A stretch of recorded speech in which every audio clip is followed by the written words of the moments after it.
안녕하세요.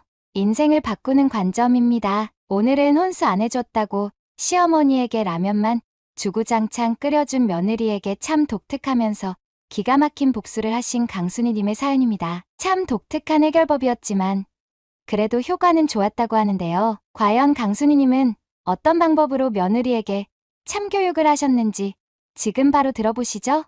안녕하세요. 저는 이른을 바라보고 있는 강순이라고 합니다.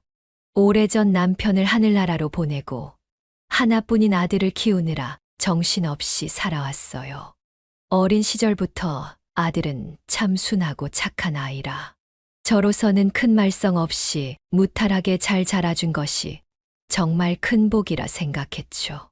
물론 혼자 벌어 가정을 지켜야 한다는 압박감에 젊은 시절엔 허리가 휘도록 일했지만 무럭무럭 자라는 아들을 보면서 힘든 것도 모르고 열심히 살아왔던 것 같아요.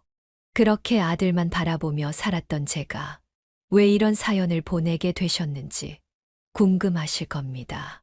그 이유는 바로 하나밖에 없는 저희 며느리 때문이에요. 제가 며느리 때문에 얼마나 골머리를 앓았는지, 그리고 그걸 어떻게 해결했는지 지금부터 들려드리려고 합니다. 제가 사는 곳은 조그마한 시골 동네입니다. 젊은 사람보다는 나이 든 사람들이 더 많이 살고 있는, 그래서 동네 어르신들끼리 자주 모여서 텃밭에서 난 채소를 나눠 먹거나 계절마다 마을회관 같은 곳에 모여 김장도 함께 담그곤 한답니다. 저도 시장통에 나가 야채 장사를 하며 생활비를 벌곤 했지요. 아침 일찍 가게를 열면 단골 아주머니들이 와서 콩나물 한 봉지, 무 한 뿌리씩 사 가시면서 이런저런 수다를 떨기도 했습니다. 남편이 일찌감치 세상을 떠나고 나서도 지치지 않고 잘 살아왔던 건 옆에 있어준 사람들 덕분이라고 해도 과언이 아닐 정도입니다. 혼자 키운 아들은 공부도 열심히 하고 또 성적도 꽤나 좋았습니다. 딱히 가르친 건 없다만 머리가 영특해서 중학교까진 마을에 있는 학교를 다니다가 고등학교부터는 서울로 유학 아닌 유학을 보냈습니다. 그때는 제 형편이 그리 넉넉치 않아 매달 아들에게 생활비를 보내주는 것이 조금은 빠듯했지만 아들은 학생 신분임에도 불구하고 아르바이트를 해가며 저를 덜 힘들게 해주려고 노력했습니다. 전 그것만으로도 고마워서 가끔씩 반찬을 싸들고 서울로 올라가 아들을 만나곤 했습니다.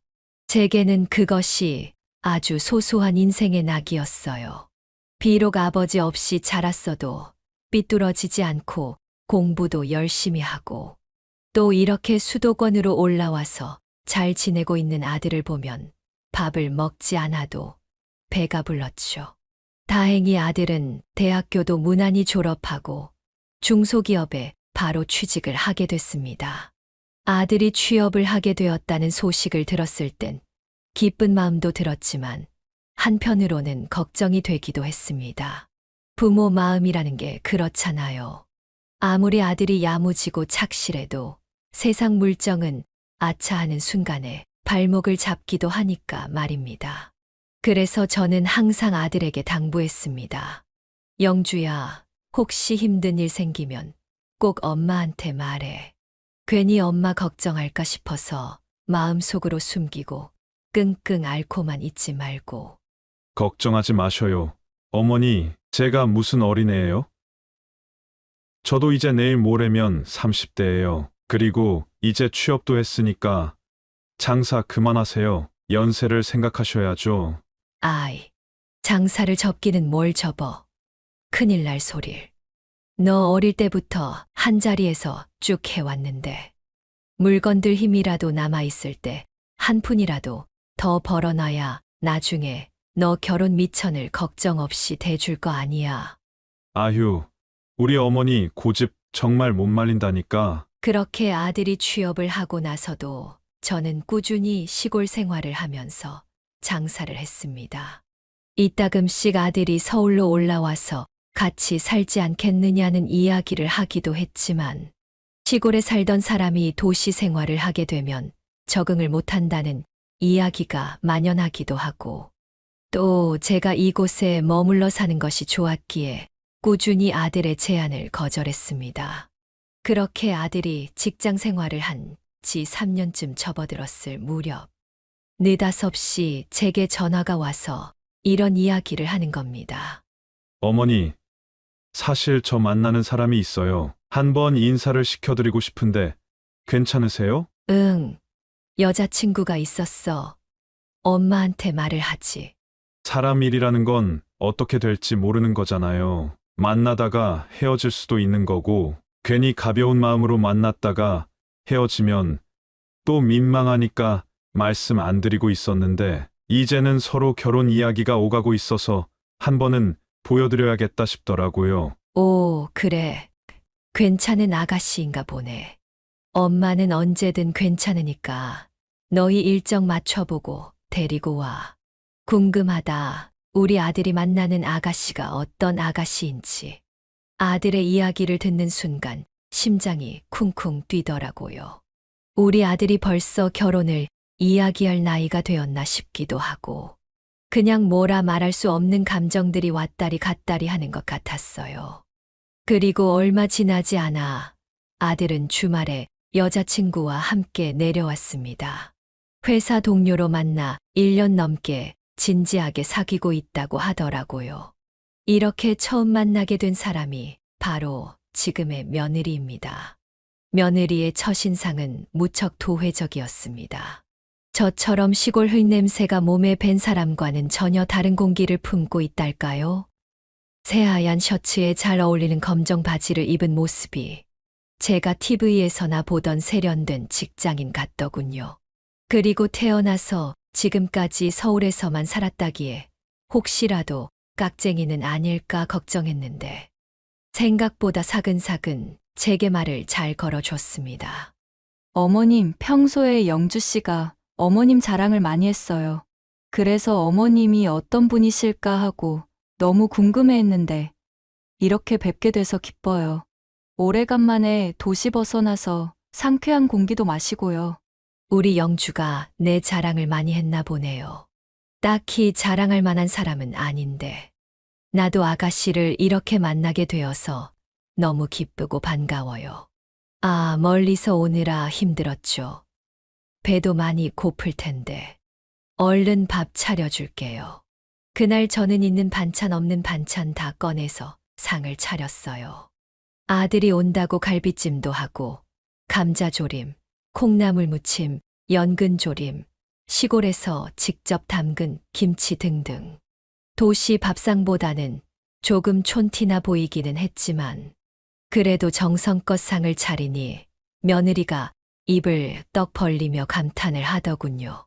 서울에서는 그냥 배달 음식만 시켜 먹어서 이렇게 밥상을 차려 먹는 게 너무 오랜만이라고 하면서요. 그렇게 이야기를 하고서는 제 옆에 딱 붙어서 상 차리는 것을 도왔습니다. 처음 대면하는 이 자리가 불편할 법도 한데, 그런 기색 하나 없이 조곤조곤 말도 잘 붙이고 살갑게 먼저 다가올 줄도 아는 며느리가 참 예뻐 보였습니다. 우리 아들의 짝으로 손색이 없겠다 싶었죠. 그렇게 조심스럽게 결혼을 하고 싶다는 의사를 밝힌 두 사람을 저는 망설임 없이 허락했습니다. 그런데 문제는 결혼을 준비하는 과정에서부터 시작됐어요. 어머니, 집은 은진네 쪽에서 해오겠다고 해요. 혼수도 큰 건 은진네 쪽에서 준비할 거라고, 저희는 그렇게 크게 준비할 게 없다고 하시네요. 아니, 신혼집도 모자라서 혼수까지? 예, 그러지 말라고 해라. 부담스럽게. 엄마도 돈 충분히 있어. 내가 이럴 때 아낌없이 쓰려고 돈 모아놓은 건데. 에이, 저희도 돈 있어요. 어머니, 가전제품 같은 건 저희 돈으로 준비하면 돼요. 어머니는 아무것도 준비하지 않으셔도 된다고 말씀드리라 하시더라고요. 부담 가지지 마시라고. 저는 처음엔 그게 고맙기도 했지만 어딘지 모르게 찜찜한 기분이 들었습니다. 제 형편이 막 돈을 펑펑 써도 될 정도로 넉넉하지는 않아서. 결혼 비용을 모두 대줄 수 없긴 해도 혼수나 신혼집을 사는데 보태주는 것 정도는 충분히 할 수 있었는데 싶었죠. 아들 입장에서는 처가댁이 일방적으로 신혼집도 해주시고 혼수도 몇 가지 해주시고 나면 괜히 그쪽에 빚지는 기분이 들 수도 있지 않을까 싶어서 조금 마음이 편치 않았습니다. 그래서 아들에게 그래도 필요한 것이 있다면 말을 해달라고 전했어요. 어머니 너무 신경 쓰지 마세요. 그쪽에서도 막 어머니가 신경 쓰고 그러는 거 부담스러워 하실 거예요. 말은 그렇게 해도 속으로는 그렇게 생각을 안 하실 수 있어. 그게 사람 마음이라는 거다. 눈치껏 알아서 잘 행동을 해야지. 그렇게 말씀하셨다고 아 그렇구나 생각하지 말고 필요한 거 있거나 부족한 거 있으면 엄마한테 말해. 최대한 도와줄 수 있는 선에서는 도울 테니까. 이렇게 이야기를 했지만 아들은 괜한 부담을 가지지 말라고 계속해서 강조했고 저도 괜히 여기서 더 고집부렸다가 결혼이 어긋날까봐 차마 더 이야기를 꺼내진 못했습니다. 그리고 며칠 뒤 사돈댁과 상견례 겸 식사 자리가 잡혔습니다. 사돈어른은 대기업 임원 출신이라고 했고 사부인은 오랜 시간 동안 교직에 있다가 정년 퇴임을 하셨다고 하더군요. 시골 출신인데다가 해온 거라고는 시장에서 채소를 파는 것밖에 없었던 저는 살짝 작아지는 듯한 기분을 느꼈지만 사부인과 사돈어른은 그런 것 따위는 개의치 않는다는 듯 제게 편안하게 대해 주셨습니다. 우리 애가 어려서부터 집안일은 안 해봤는데 결혼 후에 어떻게 살림을 배울지 걱정되네요. 그래도 사부인께서 다그치지 않고 잘 가르쳐 주실 거라 믿어요. 아휴, 저도 별다른 건 못하지만 간단한 반찬 정도는 알려줄 수 있어요. 걱정하지 마세요. 이렇게 시시콜콜한 대화를 나누면서 서로 웃고 화기애애하게 식사를 마쳤을 땐 아, 이렇게 아무 문제 없이 순탄하게 흘러가려나 보다 하고 한시름 놓기도 했습니다. 그런데 나중에 알고 보니 며느리가 아들에게 은근슬쩍 투덜거렸다고 하더라고요. 우리 집에서는 이렇게나 많이 준비를 해 가는데 왜 자기네 집은 조금도 보태줄 생각을 하지 않느냐면서 말이죠. 솔직히 조금 어이가 없더군요. 제가 안 해주려고 한 것도 아닌데 그렇게 푸념을 늘어놓았단 이야기를 들으니 마음이 편치 않았습니다. 결혼이란 게 양가가 다 마음이 편하면 제일 좋겠지만 현실에선 누구도 100% 만족하기 힘들다는 걸 여기서 실감했습니다.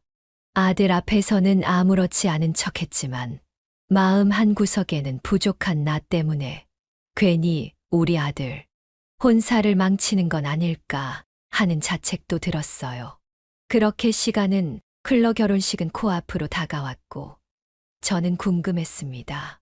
결혼식 당일엔 정말 모든 게 잘 이루어질지 서로 감정이 조금씩 쌓여가고 있는 건 아닐지 실제로 결혼식을 일주일 앞두고 파혼을 하는 경우도 드물지는 않다는 말에 살짝 걱정이 되었습니다. 하지만 이내 머리를 털어내며 쓸데없는 생각을 하지 말자고 스스로를 다독였습니다. 그리고 본격적인 예식 당일. 다행히 아무 문제 없이 결혼식은 축복 속에서 잘 마무리되었습니다.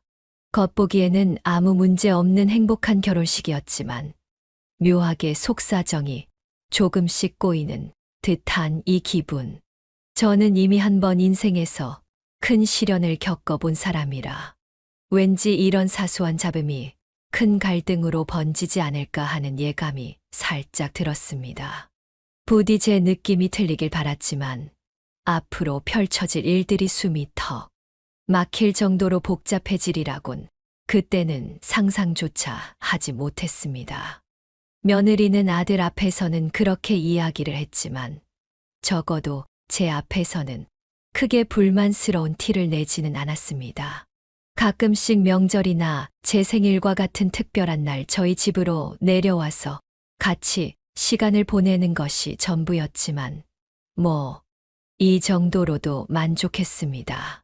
적어도 파혼을 하지 않은 것만으로도 다행이다 싶었죠. 그러던 어느 날 아들에게서 전화 한 통이 걸려왔습니다. 어머니, 저 사고 나서 병원에 입원했어요. 무슨 사고길래 병원에 입원을 해? 무슨 사고인데 많이 다쳤어?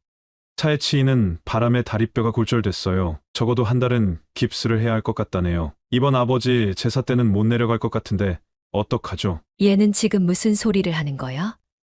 네 다리가 부러졌는데 제사 못 오는 게 그리 중요하다고. 그런 거 신경 쓸 거 없다. 다른 곳 다친 데는 없고. 네, 다행히 다리만 부러지고 다른 곳은 멀쩡하다고 하더라고요.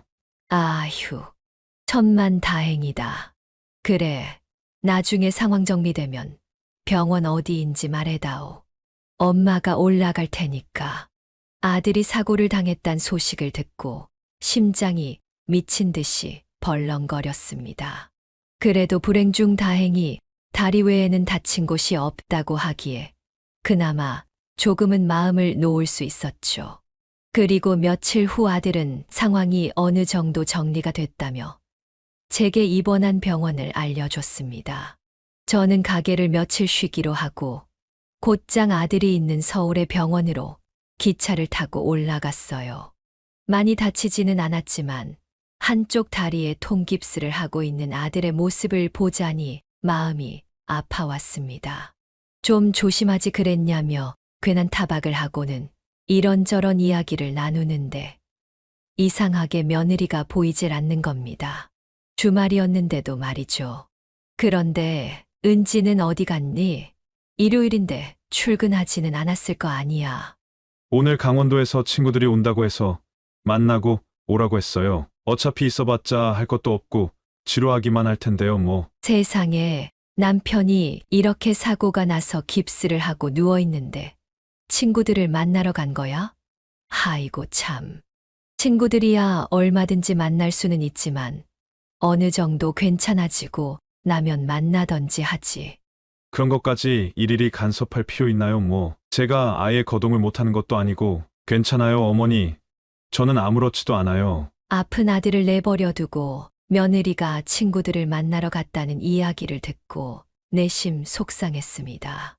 조금 꼬인 시어머니 같이 보이기도 하실 테지만 그래도 아들이 이렇게 한쪽 다리를 쓰지도 못하고 누워만 있는데 옆에서 병간호라도 좀 하고 있어주면 어땠을까 하는 아쉬움이 남기는 하더군요. 몇 시간 후 며느리가 병원으로 돌아왔지만 괜히 잔소리로 들릴까 싶어 별말을 하지는 않았습니다. 그로부터 한 달 정도가 지난 후 아들은 병원에서 퇴원을 했습니다. 교통사고 가해자에게 합의금도 받았고 회사에서 휴가도 받아냈다고 하더군요. 그런데 중요한 건 아직 다리가 완전히 낫지는 않았다는 것이었습니다. 목발을 짚고 다니기에는 크게 문제가 없었지만 일상적인 행동을 하는 것에는 약간의 제약이 있어 보호자가 필요한 상황이었어요. 그렇게 퇴원 수속을 밟는데 며느리가 제게 조심스럽게 다가와서 이렇게 이야기를 하는 겁니다. 어머님 혹시 딱 일주일 동안만 저희 집에 계셔 주실 수 있을까요? 응, 일주일. 왜 무슨 일 있니? 어머님도 아까 들으셨겠지만 저 사람 아직 다리가 다 낫지 않았잖아요. 어차피 목발 짚고 다니면 된다고는 하지만 그게 말처럼 쉬운 일도 아니고 저는 회사에서 중요한 프로젝트를 맡고 있어서 일주일이나 연가를 내기에는 힘든 상황이거든요. 그렇다고 그 일주일 동안 간병인을 쓸 수도 없는 노릇이고 해서 어머님이 저희 집에 있으면서 그의 병간호를 좀 해주셨으면 좋겠어요. 물론 비용은 제가 다 드릴게요. 며느리의 부탁에 저는 곰곰이 생각을 했습니다. 듣고 보니 며느리의 말도 일리가 있더군요. 고작 일주일 때문에 간병인을 쓰는 건 돈 낭비고 그렇다고 간병인 없이 혼자 생활하게 뒀다가 행여나 또 다른 사고라도 난다면 골치 아플 일이었습니다. 그래서 저는 알겠다고 말하고 일주일 동안 가게 문을 닫아 놓는다고 적어두고 짐을 싸들고 아들네 집으로 찾아왔어요. 항상 집에 혼자 있다가 아들과 같이 시간을 보내니 그래도 나름 행복하더군요. 삼시세끼 내 자식에게 따뜻한 밥을 차려줄 수 있다는 게 좋았습니다. 그런데 며느리는 정신없이 바쁜지 3일 연속으로 새벽 귀가를 하더군요. 어느 날은 살짝 술에 취해 있는 것 같기도 했습니다. 너 혹시 이 시간까지 술 마시고 들어온 거니? 아, 죄송해요. 어머님 팀원들끼리 회식이 좀 있어서. 저 때문에 깨셨어요? 아니다. 그냥 잠이 안 와서 안 자고 있었어. 너무 늦게까지 돌아다니면 못 써. 세상이 얼마나 흉흉한데. 그리고 술 마시고 들어오면 연락이라도 좀 해주던가. 나는 여태까지 일하다 들어온 줄 알았잖아. 죄송해요. 어머님 예상에도 없었던 회식이라. 아, 혹시 식사는 하셨어요? 응. 아니, 안 먹었다. 배가 별로 안 고팠어. 왜 아무것도 안 드셨어요? 배가 안 고파도 드셔야죠. 제가 라면이라도 끓여드릴게요. 아니다 됐다. 나 원래 라면 같은 거 잘 안 먹어. 어른들은 꼭 그렇게 말씀하시더라고요. 라면은 몸에 안 좋아서 안 먹는다 하시면서요. 그래도 어머니, 저희 집에는 겉면밖에 없어요. 겉면은 몸에 좋대요. 제가 정성껏 끓여드릴게요. 저는 계속해서 거절을 했지만 술에 취한 며느리의 귀에 그 말이 들릴리 만무했습니다. 결국 며느리는 손수 제게 라면을 끓여줬고 딱히 먹고 싶은 생각은 없었지만 그래도 며느리의 정성을 생각해서 맛있게 먹어줬어요. 그런데 그 라면을 먹은 것이 사건의 시작이었습니다. 딱 일주일이면 된다던 며느리의 부탁은 일주일로 끝나지 않았습니다. 일주일만 지나면 본인이 알아서 케어하겠다고 했으면서 제게 일주일, 아니, 한 달만 더 있어 달라고 부탁을 하더군요. 저도 생업이라는 게 있는 사람인데 이렇게 계속 부탁을 하니 난처했습니다. 하지만 그 부탁을 거절할 수도 없어 저는 쭉 아들의 집에서 생활하게 됐어요. 그런데 중요한 건 며느리가 그날 이후부터 쭉 제게 라면만 끓여줬다는 것이었습니다. 다른 음식도 해주는 것이 아니라 오직 라면만 끓여주더군요. 어느 날은 국물 있는 라면을 끓여주고 또 어느 날은 볶음 라면을 끓여주고 밥을 먹었다고 하는데도 대체 무슨 이유에선지 라면만 끓여주는 겁니다. 아주 미치고 팔짝 뛸 노릇이었죠. 매일같이 라면만 먹다 보니 속병까지 찾아온 저는 동네 내과까지 다녀야 했습니다. 애초에 잘 먹지도 않던 라면을 먹다 보니 제대로 탈이 난 것 같았어요. 그런데 더 웃긴 건 아들이 잘 때 늦은 밤에만 그렇게 행동을 했다는 겁니다. 너무 이상하지 않나요? 아들이 깨 있을 때 그러는 것도 아니고 아들이 자는 시간만 노려서 그렇게 행동을 한다는 게. 그래서 한날은 도저히 견딜 수가 없어서 며느리에게 이렇게 물었습니다. 너 대체 나한테 왜 이러는 거냐? 내가 너한테 밥 해달라고 성화를 부린 것도 아니고 내가 직접 밥해서 먹었다는데도 왜 말을 듣질 않고 라면을 끓여주는 거냐고. 어머님, 제가 끓여드리는 라면이 맛이 없으셔서 이러시는 거예요? 이렇게 정성을 다해 끓여드리는데 뭐 원하시는 거 있음 말씀하세요. 그럼 제가 다 맞춰서 해드릴게요. 지금 내가 맛이 없어서 이렇게 이야기를 하는 줄 아니? 나는 밥을 먹었다고 이야기를 하는데도 듣는 둥 마는 둥 하면서 냄비에 물 올려 나한테 라면을 끓여주잖아. 그래서 물어보는 거다. 대체 나한테 왜 이러는지. 이건 너무 상식 밖의 행동 아니니? 제가 너무 바빠서 어머님께 며느리 노릇도 하나 제대로 못 해드리는 것 같아 죄송해서요. 해드릴 수 있는 게 라면 끓여드리는 것밖에 없어서 그래요. 죄송해요, 어머님. 정말 기가 막혔습니다. 할 수 있는 게 라면을 끓이는 것밖에 없어서 여태까지 강제로 라면을 끓여줬던 거라는 게 그래도 며느리 노릇이라도 하려고 애썼다는 점에서 기특하다고 말을 해야 하는 건지 머릿속이 참으로 혼란스러웠습니다. 그런데 얼마 지나지 않아 며느리의 본심을 알게 됐습니다. 제게 말했던 그 이유, 며느리의 도리를 지키기 위해서 라면을 끓였다는 것. 그게 진심이 아니었어요. 모처럼 며느리가 집에서 쉬던 날, 화장실에서 며느리의 휴대폰을 발견했습니다. 휴대폰을 들고 들어가서 씻고 나오는 길에 휴대폰을 깜빡한 것 같았죠. 그래서 가져다 주려고 딱 쥐는 순간 메신저 알림음이 울리는 겁니다. 그런데 며느리는 휴대폰도 잠궈 놓지 않은 건지 대화 내용이 눈에 다 들어오더군요. 딱히 보려고 한 건 아니었지만 눈에 들어오는 대화 내용을 힐끗 읽은 저는 심장이 저 아래로 뚝 떨어지는 듯한 느낌을 받았습니다. 며느리와 며느리, 친구의 대화는 저에 대한 뒷얘기로 가득했습니다. 회사가 바쁘지도 않지만 남편을 돌보는 것도 귀찮고 또 결혼할 때 뭐 하나 제대로 해준 것도 없는 시엄마가 미워서 소심하게나마 복수를 하고 있다. 내가 억지로 라면을 끓여서 갖다 바쳐도 나한테 싫은 소리 한마디 못하더라. 일부러 거절 못하게 불쌍한 척하고 있는데 통하더라 등 이런 식으로 제 친구에게 제 욕을 아무렇지 않게 하고 있더군요. 정말이지 기가 막히고 코가 막혔습니다. 이래서 시어머니에게는 잘해주지 말라는 말이 괜히 있는 게 아니라는 말. 시엄마한테 잘할 바에야 친정엄마한테 더 잘하겠다는 말. 친구에게 이 정도면 다른 사람들에게도 충분히 저나 아들의 이야기를 하고 다녔을 가능성이 있겠다 싶어 저는 조용히 화장실 문을 닫고서 며느리의 휴대폰을 더 들여다봤습니다. 아니나 다를까 그 안에는 제가 몰랐던 더욱 충격적인 진실들이 들어 있었어요.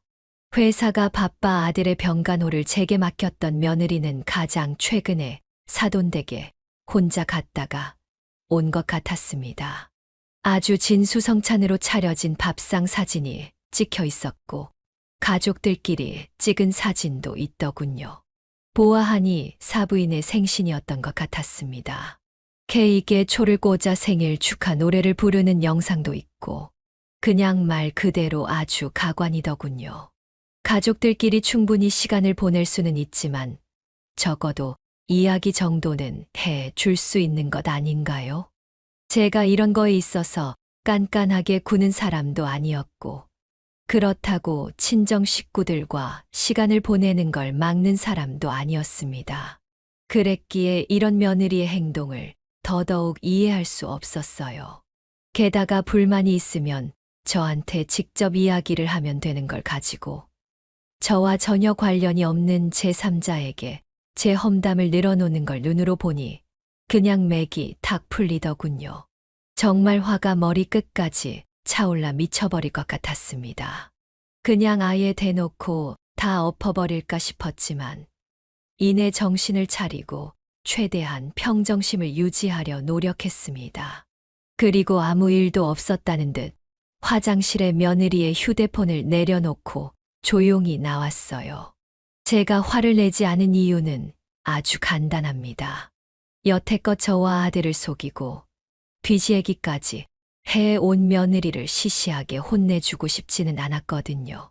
솔직히 이런 일은 대놓고 봤으니까 뭔지 설명하라고 따지고 드는 것보다는 제대로 골탕을 먹여주는 게 훨씬 더 통쾌하잖아요. 그래서 혼자 생각을 해보기로 했습니다. 이 철딱선이 없는 며느리의 정신머리를 어떻게 바로잡아 줄지에 대해서 말이죠. 그렇게 시간이 흐르고 흘러 저는 아들의 병간호를 끝내고 집으로 돌아왔고 어느덧 추석을 일주일 앞둔 시점이 찾아왔습니다. 모든 걸 속으로 계획해둔 저는 아들에게 미리 전화로 이렇게 이야기했어요. 영주야, 이번 추석에는 사돈댁이랑 같이 우리 집에서 추석을 좀 맞았으면 하는데 어떻게 생각하니?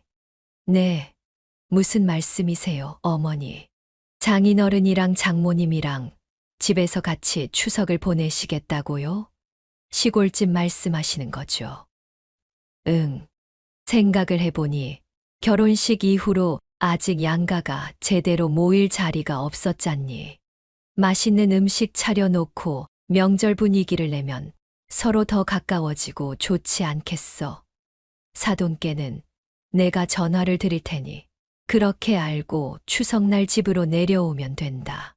아들과의 통화를 마치고 곧바로 며느리에게도 전화를 걸었더니 예상대로 살짝 당황한 기색이 역력하더군요. 며느리는 정말 아무렇지 않게 회사 일이 바빠서 음식을 준비하는 데에는 도움을 줄 수 없을 것 같다고 이야기를 하더군요. 사실 전 그 말을 기다리고 있었어요. 너무도 당연히 바쁘다고 핑계를 댈 것 같았거든요. 그래서 저는 준비해둔 멘트를 자연스럽게 내뱉었습니다. 아이고, 괜찮아. 우리가 남도 아니고 내가 다 준비할 테니 걱정 말아라. 와서 손 하나 까딱하지 않아도 돼. 편하게 손님처럼 오면 되지 뭐. 정말요? 그렇게 말씀해 주시니까 저도 마음이 편하네요. 안 그래도 이번에는 너무 바빠서 어떻게 해야 하나 했는데. 감사해요, 어머님. 추석날 뵐게요. 며느리는 밝은 목소리로 전화를 끊었습니다. 전화를 끊고 나니 괜스레 마음이 심란해지더군요. 괜한 일을 벌이는 건 아닐까 싶기도 했지만 그래도 이번 기회에 확실하게 못을 박아둬야 했습니다. 본인이 한 행동이 어떤 결과를 불러일으키는지를 깨닫게 해주고 싶었어요.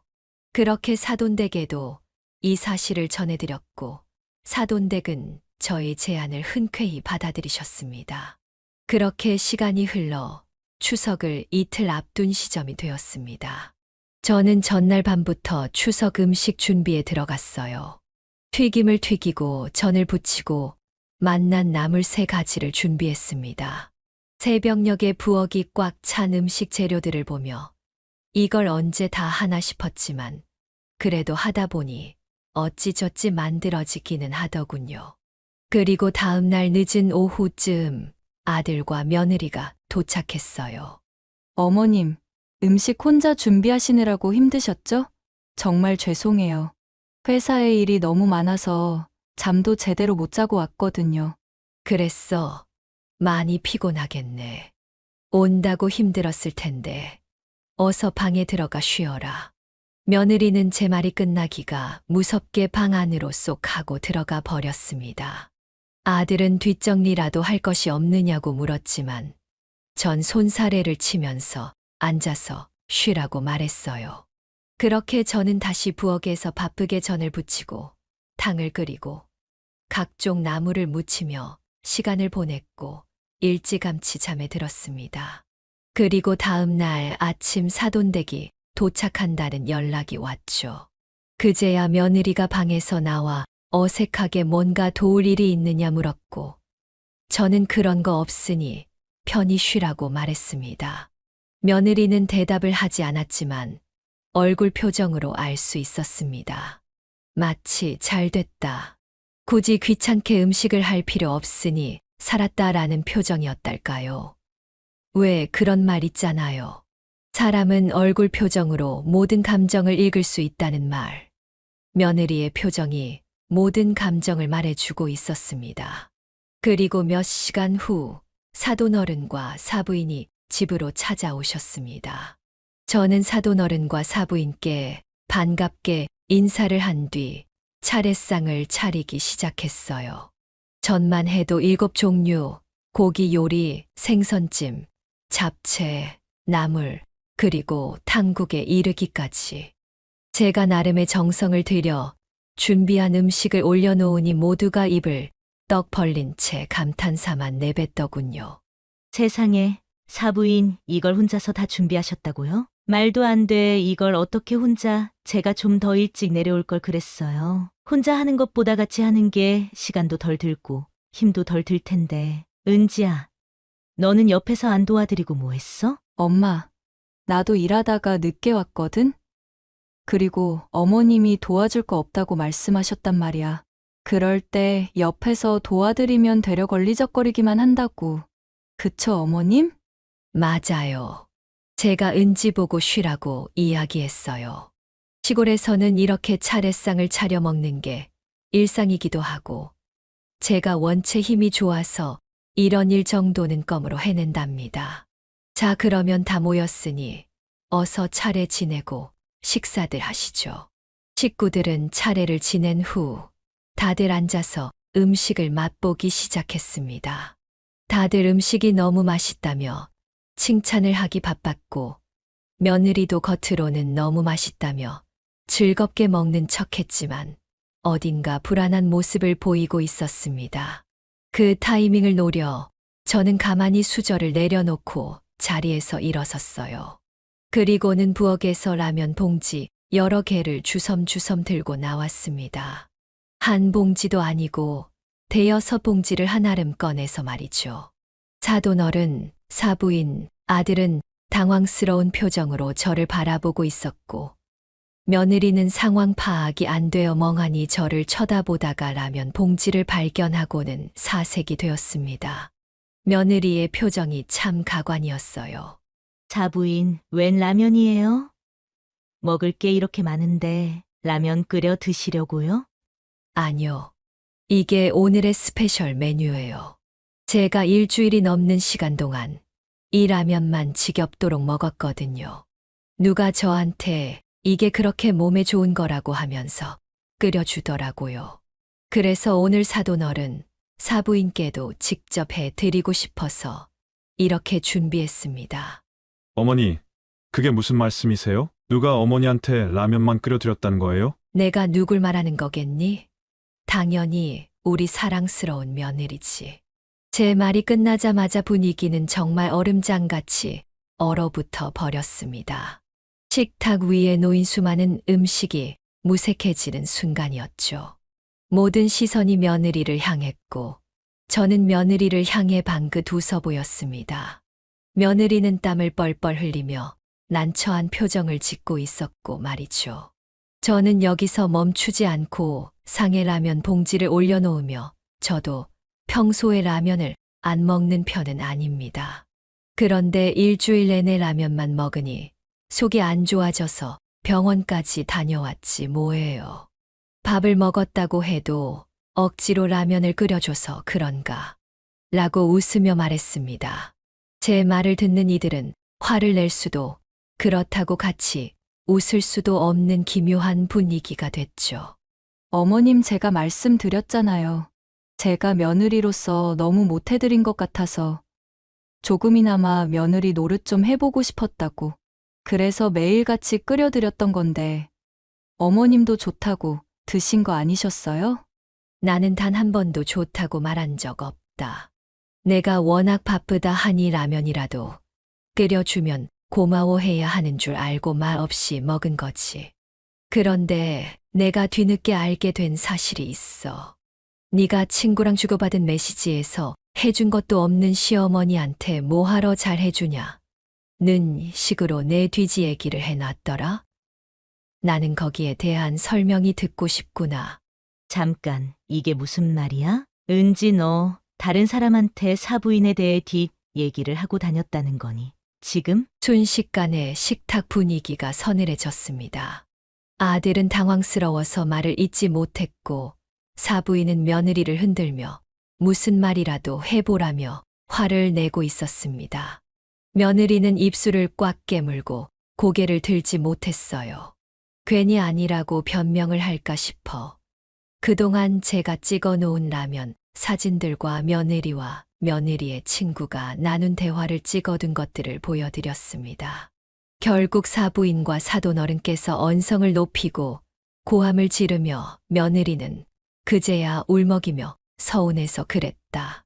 자기도 그러지 않으려고 했는데 서운한 건 어쩔 수가 없더라. 와 같은 말을 더듬거리기 시작했습니다. 그 말을 들으니 저도 가슴이 답답해지는 것 같았어요. 저도 복수랍시고 이런 일을 벌였지만 막상 상황이 이렇게 되니 별로 기분이 좋진 않더라고요.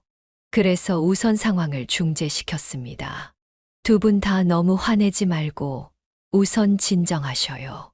제가 상황을 이렇게 만들려고 한 게 아니라 그냥 문제가 있으면 다 같이 모여서 이야기를 나누고 풀었으면 하는 마음에서 이야기를 꺼낸 겁니다. 어머님, 죄송합니다. 제가 정말 경솔했어요. 그 라면 얘기는 사실 혼수 때문에 서운함이 있었는데 친구랑 장난스레 얘기한 게 그만. 그럼 그렇다고 애초에 터놓고 말을 했어야지. 어른을 뒤에서 그런 식으로 욕하다니. 내가 정말 크게 잘못한 거야. 자부인, 정말 죄송합니다. 애들 결혼할 때 저희가 지원을 많이 해줬던 건 순전히 애들이 잘 살았으면 하는 마음에서 한 거였는데 얘가 너무 철없는 짓을 했네요. 분위기는 엉망이 되었지만 오히려 이 계기로 모두가 솔직하게 심정을 털어놓을 수 있었어요. 며느리는 끝내 눈물을 펑펑 흘리며 제게 사과를 했고 저도 며느리에게 마음을 풀기로 했습니다.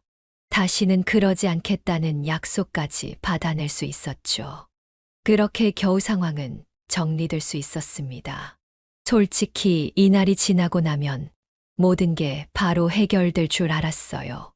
이걸 이야기해서 며느리가 반성하고 저도 노여움을 풀면 차츰 사이가 나아질 거라 생각했거든요.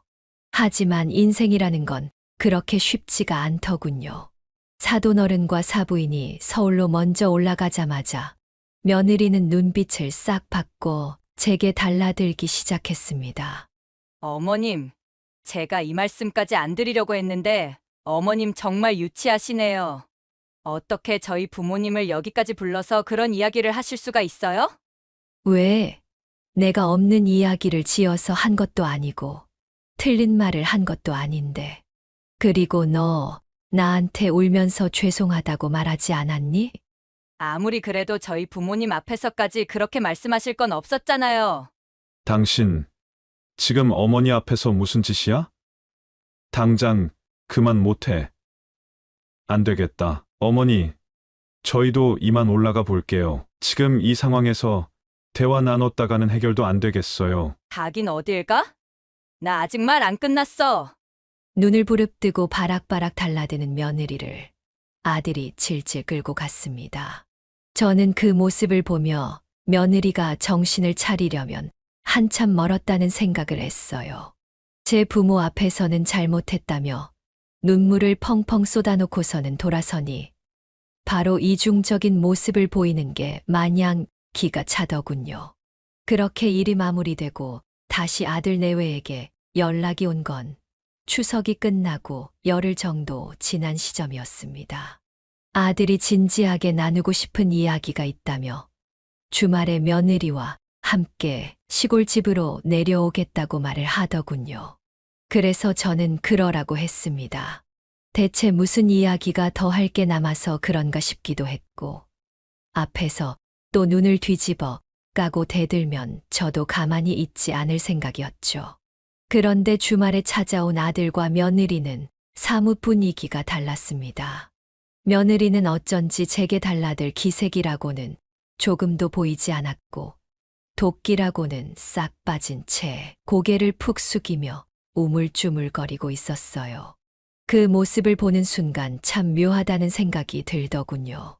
별 것도 아닌 거 가지고 제 욕을 하면서 복수를 하던 애가 이젠 새파랗게 질린 표정으로 저를 바라보고 있다는 게 참 어색하기도 했습니다. 아들은 계속 망설이고 있는 며느리의 등을 떠밀며 말을 시켰어요. 어머니한테 드리고 싶은 말씀이 있다고 했잖아. 빨리 이야기해. 어머님 얼마 전 있었던 일은 정말 죄송했어요. 사실 전 혼수 문제도 그렇고 결혼 비용 문제도 그렇고 뭔가 묘하게 억울하다고 생각했어요. 어차피 제가 돈을 내는 건 아니지만 저희 집이 신혼집을 마련해주고 혼수도 보태줬는데 어머님은 딱히 저희한테 해주신 게 없으니까 저도 모르게 분노가 쌓였나 봐요. 심지어 친구에게 투정 부리다가 어머님께 들키기나 하고. 그래, 나도 처음에 이야기 들었을 때 그건 아니라고 필요한 거 있으면 말하라고 했어. 그런데 끝까지 나한테는 아무 말도 안 하길래 나중에 너희가 정말 힘들 때 도와줘야겠다 생각했고, 그게 그렇게 서운했으면 나한테 대놓고 이야기를 했어야지. 뒤에서 어른을 그렇게 험담하는 건 옳지 않은 행동이야. 그렇게 저희 세 사람은 그날 저녁까지 아주 솔직하고도 긴 대화를 나눴습니다. 그리고 앞으로는 비용 문제나 시댁과 친정에 서로가 서운한 점이 있으면 숨겨두지 말고 바로바로 이야기를 하자고 합의를 했고, 며느리도 다시는 그런 짓을 하지 않겠다고 자책하며 반성했습니다. 그리고 저도 며느리에게 사돈댁을 불러다가 그렇게 대놓고 잘못을 폭로한 것에 대한 것을 사과했어요. 그러고 나니 마음속에 꽉 막힌 곳이 뻥 뚫리는 기분이 들었습니다. 한참 동안 긴장한 표정으로 있던 아들도 안도의 한숨을 내쉬었고, 며느리도 울다 웃다를 반복했어요. 한편으로는 이 일을 벌이길 잘했다는 생각도 했습니다. 이 사건이 일어나지 않았더라면 우리는 쭉 겉으로만 예의를 갖추고 속으론 돌을 던지는 관계로 남았을 수도 있었을 테니까요. 그 후로 얼마 동안은 별 소식 없이 조용했습니다. 저도 그동안 못했던 장사를 하느라 정신이 없었고, 아들과 며느리도 회사 생활을 하느라 분주하게 지내는 듯 했죠. 그러던 어느 날 텃밭에서 채소를 고르다 문득 며느리 생각이 나더라고요. 잘 지내고 있을까, 바쁘다고 밥을 제대로 챙겨 먹지 못하는 건 아닐까 하는 생각이 들어서 곧바로 전화를 걸었습니다. 그런데 며느리는 전화를 받자마자 예전과 다른 온화한 말투로 제게 먼저 인사를 건네더라고요. 어머님, 잘 지내시죠? 제가 먼저 전화드렸어야 하는데 죄송해요. 아유, 무슨, 너도 바쁜 거 뻔히 아는데 밥은 잘 챙겨 먹고 다니는 거지? 요즘 너무 정신이 없어서 점심도 제대로 못 챙겨 먹고 다녀요. 그래서 요새 회사에 도시락 싸 가볼까 생각 중인데 마침 집에 김치가 다 떨어져서요. 혹시 어머님표 김치 좀 얻을 수 있을까요? 세상에, 이게 웬일이야? 우리 며느리가 나한테 김치 달라는 소리를 다 하고. 저희 요즘 집에서 음식 해 먹는 거에 맛들렸어요. 남편도 요즘은 건강식에 관심이 많아졌고, 저도 라면 말고 제대로 된 요리를 해보고 싶어서. 그리고 김치 보내주시는 김에 혹시 채소도 좀 보내주실 수 있을까요? 제가 돈 붙여드릴게요. 아니면 제가 직접 가도 되고요. 그래, 그럼 토요일에 올래? 내가 고구마랑 배추도 좀 뽑아 놓을게. 김치도 새로 담그려고 했으니 그때 다 같이 줄게. 영주랑 같이 내려올 거지. 그이는 회사 일 때문에 토요일에 출근할 수도 있는데 같이 못 가면 제가 혼자라도 내려갈게요. 혼자라도 내려갈게요. 라는 말이 어찌나 그렇게 기쁘게 들리던지. 그 전화 이후로 저는 콧노래를 부르며 텃밭을 더 열심히 돌봤습니다. 그리고 토요일 아침 며느리가 차를 몰고 혼자 저희 집으로 찾아왔어요. 저를 향한 말투나 표정이 확실히 달라진 느낌에 저도 며느리에게 자연스럽게 살갑게 대할 수 있었습니다. 저희는 부엌에 나란히 서서 마치 모녀지간인 것처럼 대화를 나누며 반찬들을 정리해 나갔습니다. 온 김에 젓갈을 비롯한 여러 반찬들도 바리바리 싸줬어요. 그러다 중간중간 제가 손목을 살짝 주무르며 인상을 쓰자 무거운 걸 드는 건 본인이 하겠다며 저를 챙겨주기도 했습니다. 사실 전 아무렇지도 않은 척했지만 몇십 년간 장사를 해 온 터라 불현듯 손목이 시큰거릴 때가 있거든요. 그 순간 우리 관계가 정말 좋아졌구나 라는 생각에 마음 깊숙이 안도감이 들었습니다. 그러다 갑자기 며느리가 웃으며 이런 이야기를 하더군요. 저 사실 얼마 전까지만 해도 결혼 생활이 왜 이렇게 힘들까? 결혼을 괜히 한 건 아닐까? 그런 생각을 했었어요. 그런데 이렇게 직접 어머님과 마주 앉아 웃고 떠들고 음식도 해보니까 그동안 제가 괜히 벽을 쌓았다는 걸 알겠어요. 솔직히 그 일 아니었으면 지금도 그 벽을 못 넘었을지도 모르겠다는 생각도 들어요. 글쎄 말이야. 나도 굳이 사돈댁 앞에서 그 일을 폭로할 필요가 있었을까 싶을 때가 있어. 하지만 어떤 계기가 없으면 우린 영원히 서로를 이해하지 못하고 지나쳤을지도 모르잖아. 그러니까 앞으로는 솔직하게 기분이 나쁘면 나쁘다, 서운하면 서운하다, 귀찮으면 귀찮다 말하면 되는 거야. 앞으로는 감정을 숨기거나 복수 같은 어리석은 짓 하지 않을게요. 어머님께서도 혹시나 제가 안 좋은 행동을 한다거나 혹은 마음에 안 드는 부분들이 있으시면 그때그때 알려주셨으면 좋겠어요. 저도 아직 모르는 게 많잖아요.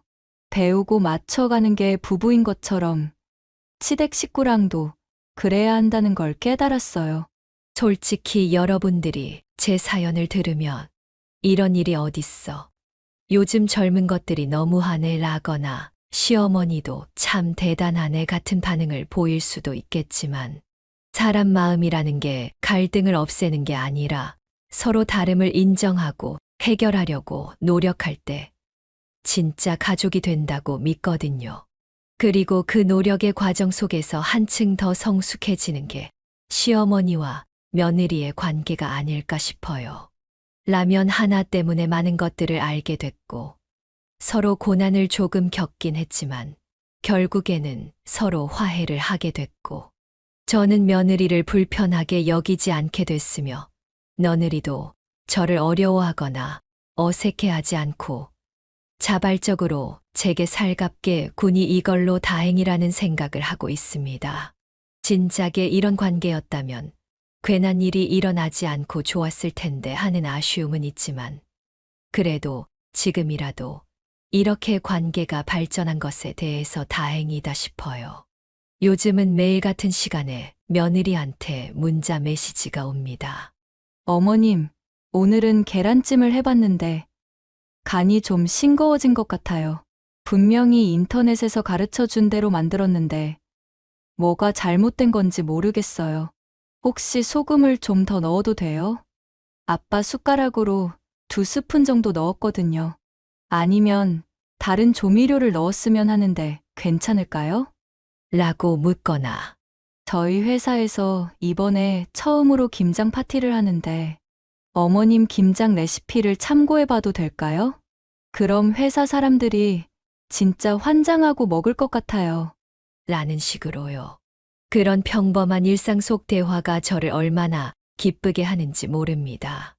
며느리가 저를 필요로 하는 것 같다는 느낌이 들었거든요. 전 그럴 때마다 소소한 요리 팁을 알려주며 이렇게 하면 더 맛있어진다고 조언을 해주곤 합니다. 이 일을 통해서 제가 깨달은 건 피하고 숨기기만 해서는 안 된다는 사실입니다. 숨겨봐야 속병만 생기고 서로 관계는 있는 대로 틀어져 버리는 악순환이 일어날 뿐이잖아요. 차라리 한바탕 난리를 치더라도 그 뒤에 화해하고 가까워지는 것이 훨씬 낫다는 것을 제대로 깨닫게 됐습니다. 이제 우린 새로운 가족으로 거듭나기 위해 차근차근 걸어나가고 있습니다. 언젠가 완전히 익숙해져서 서로를 편안하게 대하고 농담도 자연스럽게 주고받는 시점을 향해 말이죠. 지금도 물론 편안한 관계지만 나중에는 이런 기억도 사라질 정도로 편한 관계가 되기 위해 저도 많이 노력을 해야 할 것 같습니다. 저의 긴 이야기를 들어주셔서 진심으로 감사합니다. 모두들 행복한 하루를 보내시기를 바라겠습니다. 네, 오늘 이야기는 어떠셨나요?